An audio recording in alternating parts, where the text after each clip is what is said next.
بسم اللہ الرحمن الرحیم۔ دین سپیچز کے معزز ناظرین السلام علیکم۔ ناظرین، ایک تقریب کے دوران ایک غیر مسلم عیسائی لڑکی ڈاکٹر ذاکر نائک سے سوال کرتے ہوئے کہتی ہے کہ ہم نے اسکول میں ایوولوشن تھیوری پڑھی ہے، یعنی یہ پڑھا گیا ہے کہ انسان بندر سے بنا ہے، لیکن قرآن کہتا ہے کہ انسان کو اللہ تعالیٰ نے ڈائریکٹ بنایا ہے، اور حتیٰ کہ جو یہ نظریہ ہے کہ انسان بندر سے بنا ہے، یہ نظریہ حرام ہے۔ تو اصل میں ایسا کیوں ہے؟ Prohibited things, so it is haram to think about the evolution because in Quran it is said that God created a human.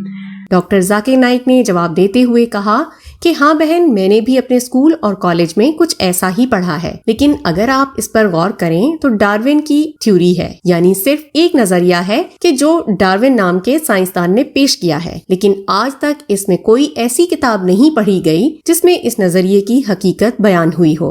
If you analyze what we learned in school was Darwin's theory, the theory of evolution. There is no book which is titled The Fact of Evolution. Doctor Zakir Naik نے کہا کہ Darwin نام کا سائنسدان، اس نے زرافے کو دیکھا جن کی گردن لمبی تھی اور وہ اونچے درختوں سے اپنی خوراک حاصل کر سکتا تھا، تو ڈارون نے سوچا کہ شاید اسی وجہ سے ان کی گردنیں لمبی ہوئی ہیں اور یہ کوشش کرتے ہیں کہ اونچی جگہوں پر پہنچ سکیں، لیکن حقیقت میں وہ خود بھی کنفیوز تھا اور یہ صرف نظریہ تھا۔ اس طرح ڈارون نے اپنے دوست کو خط لکھا اور کہا کہ اس کا مطلب ہرگز یہ نہیں کہ میں یہ ثابت کر چکا ہوں، بلکہ مجھے اس میں کچھ مدد چاہیے کیونکہ مجھے ثبوت تو نہیں ملے ہیں۔ I wrote a letter to his friend Thomas Thumpton that he doesn't believe in natural selection because he has got inevitable proof. ایک سائنسدان جس کا نام پی کراسوے تھا، اس نے کہا کہ نظریہ صرف ایک خیال ہے جو کہ ہمارے ذہنوں میں بیٹھ چکا ہے کہ ہمارے آباء و اجداد بندر تھے، اس لیے مغربی سائنسدانوں نے جب ریسرچ کی تو اس سے ثابت نہیں کر پائے، اس لیے یہ حقیقت نہیں سمجھا جاتا۔ اگر آپ انٹرنیٹ پر جائیں تو آپ کو ہزاروں سائنسدان ایسے ملیں گے جنہوں نے ڈارون کے نظریے کے خلاف لکھا ہے، کیونکہ انہوں نے ریسرچ کی تو بندر کا ڈی این اے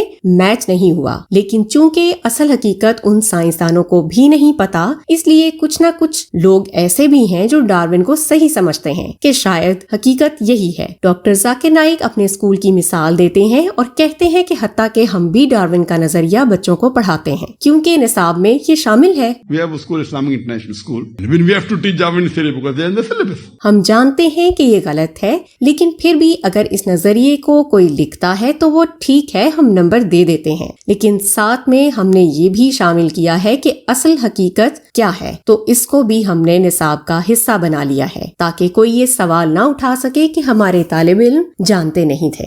آخر میں ڈاکٹر ذاکر نائک کہتے ہیں کہ ہمارا ایمان ہے کہ انسان کو اللہ تعالیٰ نے بنایا ہے اور دنیا میں پہلے انسان حضرت آدم علیہ السلام اور حوا تھیں اور اس سے انسانیت نے جنم لیا۔ ناظرین، ہم یہ جانتے ہیں کہ محمد صلی اللہ علیہ وآلہ وسلم آخری رسول ہیں۔ اس سے پہلے جتنے بھی پیغمبر آئے سب کے سب ایک خاص قوم یا پھر خاص وقت کے لیے آئے تھے، لیکن حضرت محمد صلی اللہ علیہ وآلہ وسلم پوری انسانیت کے لیے رحمت بن کر آئے ہیں، اس لیے کسی اور پیغمبر کی ضرورت نہیں رہی، اور قرآن مجید اس بات کی گواہی دیتا ہے۔ ڈاکٹر ذاکر نائک سے ایک تقریب کے دوران ایک غیر مسلم ہندو لڑکا سوال کرتا ہے کہ تم مسلمان اتنا تناؤ کیوں ہوتے ہو کہ محمد صلی اللہ علیہ وآلہ وسلم آخری رسول ہیں، یعنی کس بات کا ڈر ہے؟ اگر اللہ تعالیٰ چاہتا تو کیا اگلا پیغمبر نہیں بھیج سکتا؟ Why the stress is given on the word last and the final? ساتھ ہی ایک اور سوال بھی کیا کہ اللہ تعالیٰ کو دیکھنے کے لیے ہم کیا کر سکتے ہیں؟ یہ بات صحیح ہے کہ اکثر غیر مسلم اوپر والا کا لفظ استعمال کرتے ہیں، اس لیے یہ ہندو بھی اوپر والے کا لفظ ہی استعمال کر رہا ہے، جیسا کہ کئی لوگوں کو ڈاکٹر ذاکر نائک یہ بات جواب میں بتا چکے ہیں کہ محمد صلی اللہ علیہ وآلہ وسلم کا ذکر صرف قرآن مجید میں نہیں بلکہ تمام بڑے مذاہب کی کتابوں میں آ چکا ہے۔ کوئی بھی مذہبی کتاب اٹھا لیں تو اس میں محمد صلی اللہ علیہ وآلہ وسلم کی آمد کا ذکر موجود ہوگا۔ اس لیے ڈاکٹر ذاکر نائک نے جواب دیا کہ صرف ہم مسلمان اس بات پر زور نہیں دے رہے بلکہ تمام بڑے مذاہب کی کتابیں اس بات پر زور دے رہی ہیں کہ محمد صلی اللہ علیہ وآلہ وسلم آخری رسول ہیں۔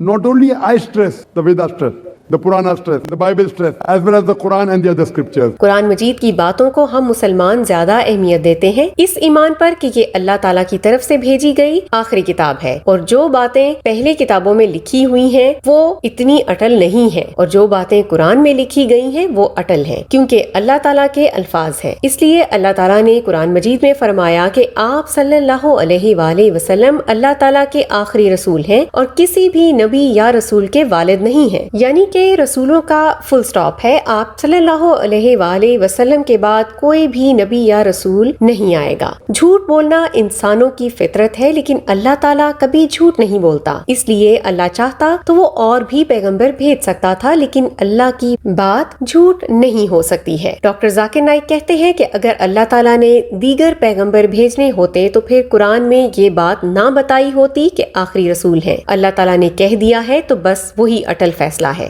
If Almighty God wants to send, He can surely send, but Almighty God does not speak a lie. Almighty God doesn't tell a lie. اللہ تعالیٰ مستقبل کی باتوں کا علم رکھتا ہے۔ اللہ تعالیٰ کو پہلے سے پتا تھا کہ مستقبل کے لیے بھی حضرت محمد صلی اللہ علیہ وآلہ وسلم کی رسالت کافی ہوگی۔ اگر ایسا نہ ہوتا تو پھر اگلے پیغمبر کو بھی بھیج دیتے، لیکن اس کی ضرورت نہیں رہی۔ ڈاکٹر ذاکر نائک نے کہا کہ اکثر لوگ کہتے ہیں کہ محمد صلی اللہ علیہ وآلہ وسلم کو پہلے دن سے آخری رسول بنا کر کیوں نہیں بھیجا گیا، جس طرح میرا بیٹا کہتا ہے کہ مجھے ڈاکٹر یا میڈیکل کالج میں داخلہ کیوں نہیں کروا دیتے، تو میں کہتا ہوں کہ پہلی جماعتوں سے گزر لو پھر میڈیکل کر سکتے ہو۔ اس لیے لوگوں کو قرآن مجید اس وقت سمجھ نہیں آ سکتا تھا، لیکن جب سمجھنے کے قابل ہوئے تو اللہ تعالیٰ نے آخری رسول بھیج دیا۔ اللہ تعالیٰ نے جو پہلی کتابیں بھیجی تھیں وہ سب اپنی اصل حالت میں موجود نہیں ہے، کیونکہ لوگوں نے اس میں تبدیلیاں کر رکھی ہیں۔ ڈاکٹر ذاکر نائک نے قرآن کا حوالہ دیتے ہوئے کہا کہ اللہ تعالیٰ قرآن مجید میں فرماتا ہے کہ آج کے دن میں نے تم پر دین اسلام مکمل کر دیا، اسلام کو بطور دین مکمل کر دیا، اور یہی سب سے بڑا ثبوت ہے کہ یہ قرآن اور پیغمبر محمد صلی اللہ علیہ وآلہ وسلم آخری رسول ہیں۔ Almighty God mentioned in the Quran, on this day